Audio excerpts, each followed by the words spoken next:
Today I'm the Cyberman. Today we're going to talk about application security. What is application security? Application security is the use of tools and processes to secure applications across their life cycle. The speed of modern development means that organizations can't wait until the application is live to secure it. Security should be built in from the start, where practices like threat modeling. It should then continue throughout the development, where scanning tools can help automate that security and extend into the infrastructure and the containers used to run the applications. Application security is the process of making apps more secure by finding, fixing, and enhancing the security of the applications. Much of this happens during the development phase, but it also includes tools and methods to protect applications once they're deployed into production. This is becoming more and more important as hackers are increasingly targeting applications with their attacks.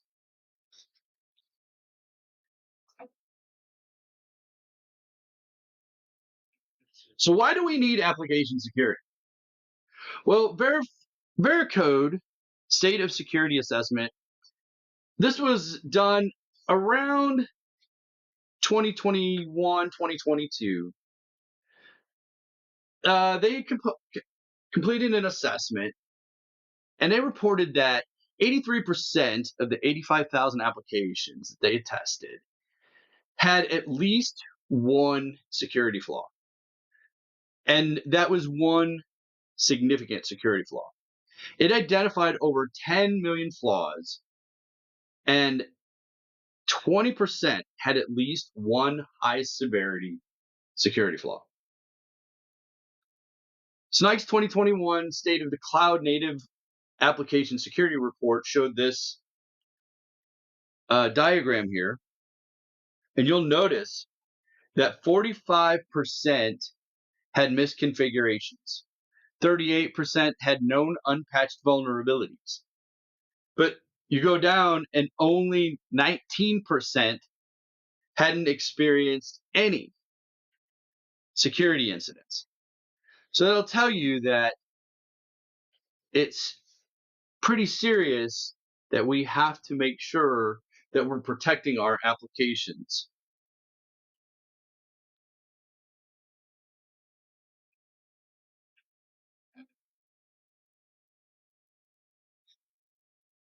So, what types of different testing do we have for application security?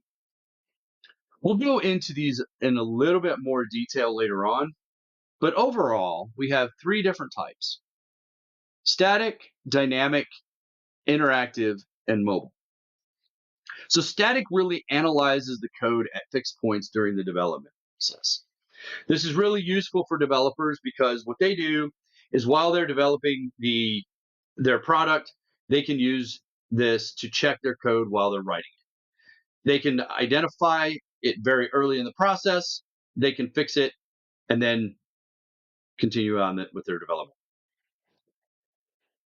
The dynamic testing, this is usually run while the code is running. This is more useful because it can simulate attacks on a production system, and it can reveal more complex attacks. Um, and it also can use a combination of different systems. The interactive attacks, those are very similar to, well, actually, what they do is they combine both the static and the dynamic. So they allow for both the while it's being developed as well as the while it's running at the same time, and they can be both they can be very complex as well. And then the mobile testing is all on mobile operating systems, and the apps that are running on the mobile operating systems. Application Security 101. So I wanted to cover Application Security 101 and basically talk about the basics of application security. So what this really means is these are the different steps that we take while we're building, deploying, and running software um, in our environments. Okay. So the steps that we really want to take to build and deploy software is we really want to start from the very beginning, right? We want to start from the very beginning. We want to build with secure code. We want to take our code. We want to start right at the very beginning. Build with secure code. We want to scan our code before we deploy it. We want to follow our secure coding practices and then follow those practices throughout the whole application lifecycle. We want to limit access to only those who require access to the application. And then once we give them access to that application, limit the access inside of that application to only what they need access to. They don't need access to the whole thing potentially. They may need access to only bits and pieces within the application. We also want to capture, alert, and prevent different things within different dangers within those applications. So if we know that there's something that is going to be harmful within that application, we want to capture that. We want to alert on that, and we want to prevent it. Like if we know that, for example, unauthorized applicate or access. If we know that somebody does not somebody has tried to access the application and they have failed on their password like 6 times, we want to alert on that maybe, or maybe we have a threshold of 10 times, but we want to alert on that. So what we want to do, or when we have somebody that's trying to take data out of that application into out of the application or delete it or something like that, we want to alert on that. We want to capture who's trying to do it. We want to alert on that, and we want to prevent that from happening. That's why we want to put those different blockers in there, those different alerts, the different captures in there. We want to look at where the application can be used unintentionally. What do I mean by that? Well, think about an application that can and what it's been used for unintentionally. The best example that I can give that one can think of right away is social media. Think about what social media was intended for. Social media was intended for you and I to be able to share communication, to be able to build relationships, to be able to share information, to be able to keep in contact with family and friends over the years.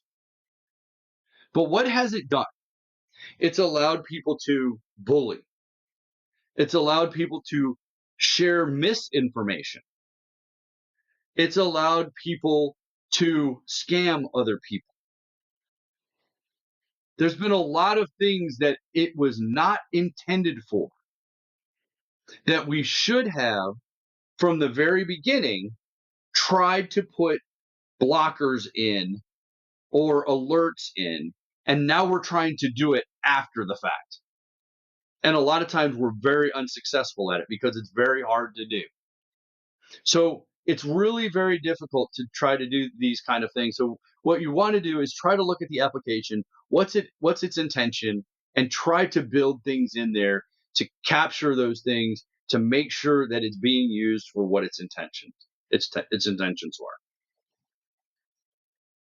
So let's talk about 6 types of application security: authentication, authorization, data processing, encryption, logging and monitoring, and testing.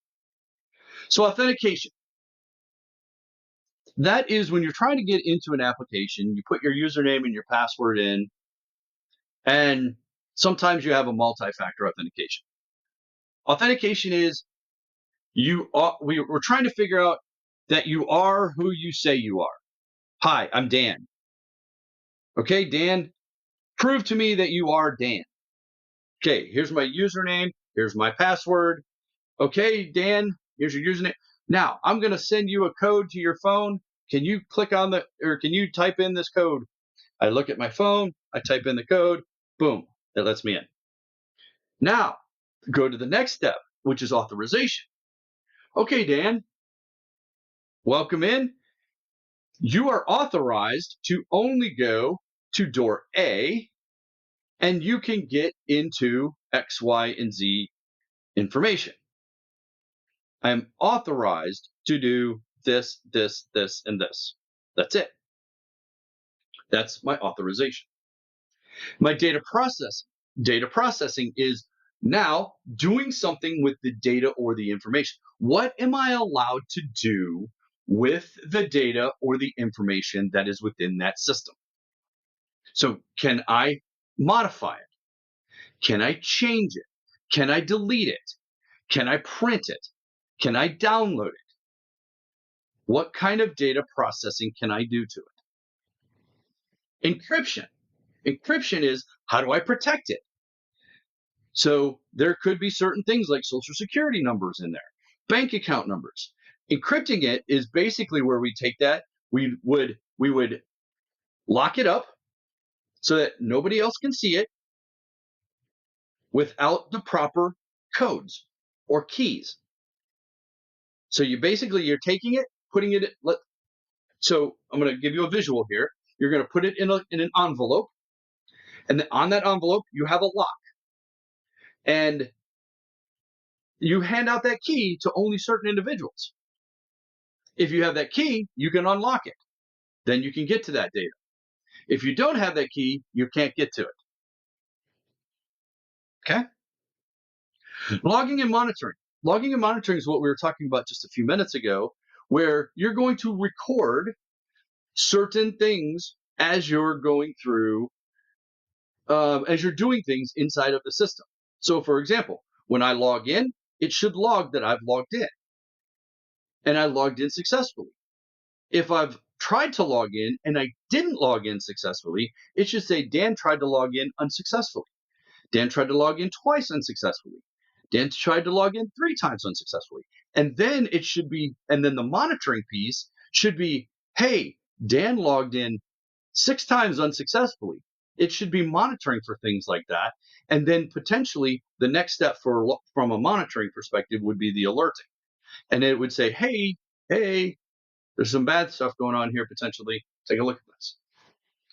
And then testing. So testing, we're making sure things are doing what they're supposed to be doing, or we are testing to make sure that things aren't there that aren't supposed to be there. For example, one type of testing that we can do with an application is code vulnerability testing. Code vulnerability testing is it's looking for vulnerabilities within that code or within the application. That means it's looking for any types of holes or any types of things within the code that can cause it to do bad things or allow it to do bad things or allow people to do or to come into it or steal things from it. Okay. Which then, if it does have a vulnerability, it'll tell us how bad of a vulnerability it is, what it can do. And then what we would do is we'd go back to that manufacturer or whoever, and we would require a patch to be given to us. And they would send us that patch. We would then go install the patch, and it would basically fill in that hole. Application security testing, that's application security testing is where we run a test against the application, and it's looking for all of those things that we talked about at the beginning. Does it have the proper authentication types? Is it looking for the right length of password? Is it looking for the right type of authorization? Does it have authorization built into it? Does it have the right type of data processing parameters built into it? Is it configured correctly for that? Does it have encryption where certain things are? For example, where passwords are stored, where credit card information is stored. Is there a password or is there an encryption there? It's looking for things like that, so it'll run scans against that, and it'll be able to tell you whether those types of those application security tests will tell you whether those proper controls are built in. And then penetration tests. That's really where you run a test against the application itself to see if anybody can break into the application. Right. And then let's continue on with application security 101, and we'll talk about some different types of testing. It's where we talked about these briefly a little bit ago. SCA, the software composition analysis, that's where it's scanning for the dependencies of the applications. It's looking at all of the different dependencies of the application so that you can understand what different dependencies that application has. We talked about this a little bit ago, the static application security testing, or SAST. The SAST scanning, that is where the security scanning is scanning the code as you write it. Okay. The DAST is the dynamic application security testing, again scanning the code while it's running. And then the interactive application security testing, again, is scanning the code while it's running and users are using it. So you may go, okay, well, Dan, that's all well and good, but my my company, we don't develop any software ourselves. We buy all of our software, or we have a company. We call companies up and we use their software. Um, they host it all, and we just log into it from our company, from the web. What do we do from that perspective for application security? Well, just because you're using somebody else's software, or just because you've purchased the software and brought it in and installed it on your server, does not mean that you do not have responsibility for your customers' data. Wow, that's kind of a weird thought, right? Because if you don't have control over much of the security, like how can you be responsible? Well, remember, your customer is giving you access, or is giving you their credit card number, or is giving you their social security number, or your employee is giving you their social security number and their credit card number and their bank account number and all of that fun stuff, right? So you as the employer, or you as the company, are still responsible, and you will still be sued if your company is the one that or even if that third party loses that information. Your company will still be sued if you guys lose that information, or if that information is compromised in any way. So you still have a major responsibility to make sure that that stuff is adequately protected. So I, I want to make sure that you guys realize that. And this is one of those situations where, I usually get very technical when I'm talking about the other stuff, and you're like, yeah, that stuff's way over my head. But this is the stuff that, as regular business people, this is where you really come into play, because you're the one building the relationships with those third parties, especially if you're in somebody like human resources or accounting, or um, something like that, right? Payroll. The third party application security is very, very important. For software that is used and implemented at a supplier, we call that a SaaS, or software as a service. So that is where I log into the software is installed at another company. I go onto the internet, or I have a link on my desktop, and it goes through the internet, goes through a web browser, and we log into it from there, right?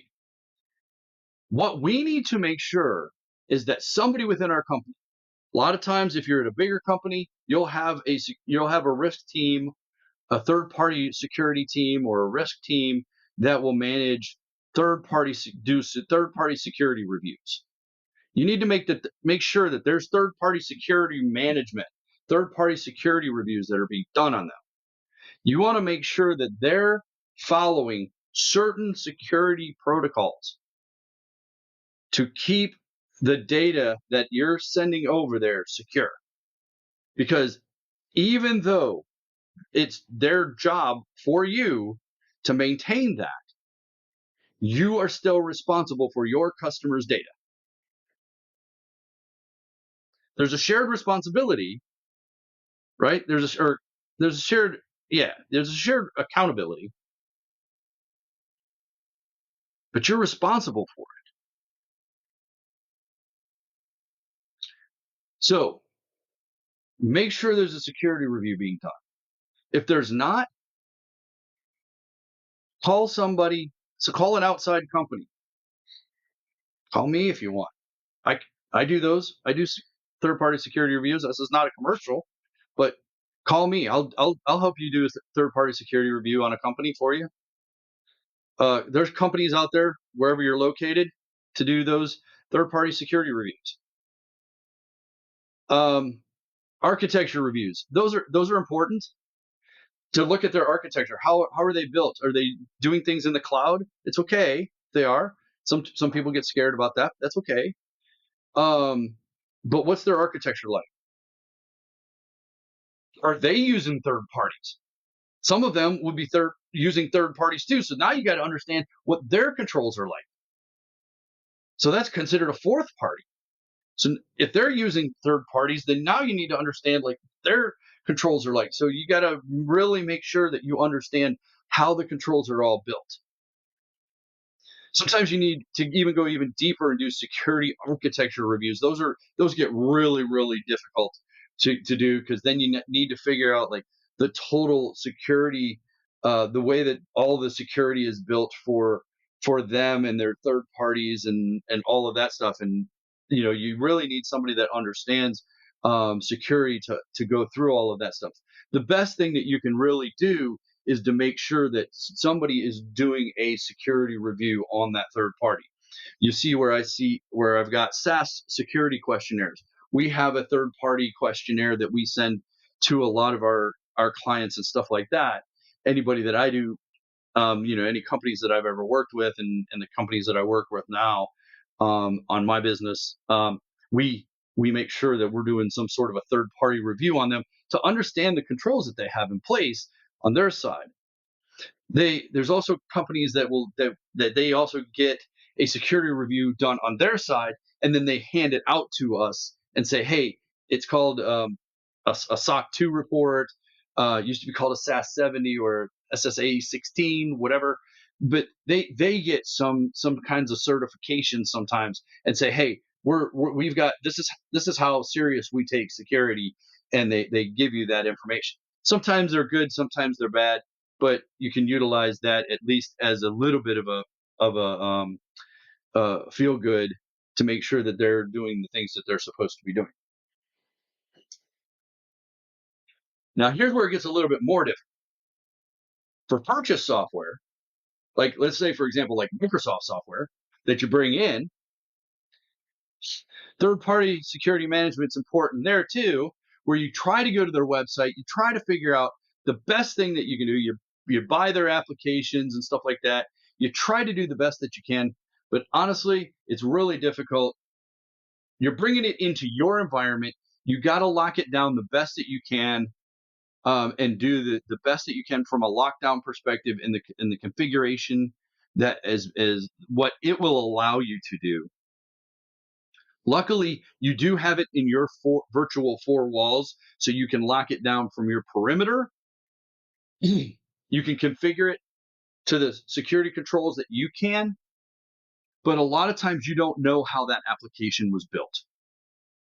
My suggestion on that is run the security patches, make sure you have it in a test environment as well, so that you can put security patches on it, make sure it doesn't break stuff, but then run the security patches whenever you see that there's a security update run the security patches, get those things patched up, because they're constantly doing testing on it, and run the security scans if you can run code scans on it if you can run those scans on it, run vulnerability tests on it if you can, do the best that you can to make sure that any kind of scanning that you can do on it is done to make sure that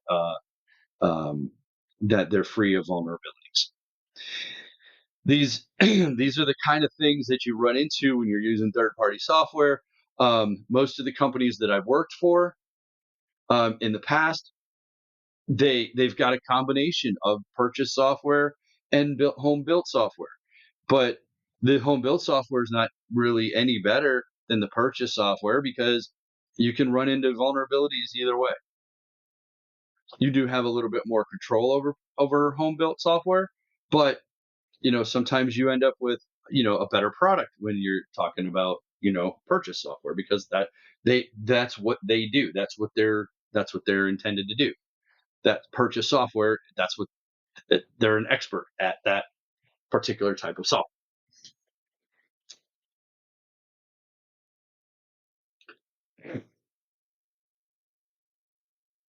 And that wraps us up for today.